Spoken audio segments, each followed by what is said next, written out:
কাউকে ভালো লাগলে কাউকে ভালোবাসে, দূর থেকেও অনুভূতির ভাষাটা প্রকাশ করা যায়।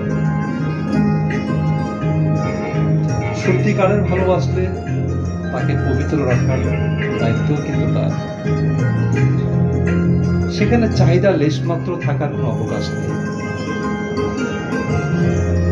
তার পাশে থেকে ভালো দিকগুলো নির্ণয় করা, দুষ্ট পোকার ক্ষতি থেকে রক্ষার চেষ্টা করা, এত কিছু নির্ভরতেই হয়ে যায়। কোনো অভিযোগ নেই, কোনো অভিমান নেই। নিজের আলোয় শুধু আরেকজনকে রাঙানোর চেষ্টা,